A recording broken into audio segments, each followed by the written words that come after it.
వాళ్ళు చూస్తూ చూస్తూ ఉండగానే దేవుని యొక్క బాహుబలం ఇశ్రాయేలుకు అర్థం కావాలి. అందుకని సముద్రం దగ్గరికి తీసుకొచ్చి అక్కడ ఒక సస్పెన్స్ పెట్టి చివరికి దాన్ని ఓపెన్ చేసి వెళ్ళినట్టు దాటించాడు. అంతా దాటిన తర్వాత వీళ్ళు వచ్చారు. విశ్వాసమును బట్టి నడిచిపోయిన వాళ్ళని చూసి అవిశ్వాసులు వచ్చారు, మనం కూడా నడుద్దామని. బాగా మొత్తాన్ని నడి సముద్రంలోకి రానిచ్చాడు.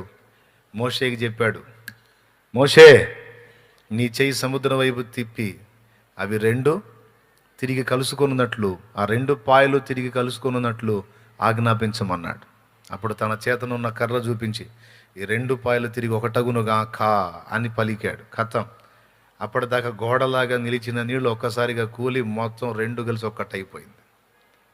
ఇశ్రాయేలు సర్వ సమాజం చూచుచుండగా వారందరి కన్నుల ఎదుట తమను అప్పటి వరకు తరిమినటువంటి శత్రు సమూహమును ఒక్క దెబ్బలో హతము చేసి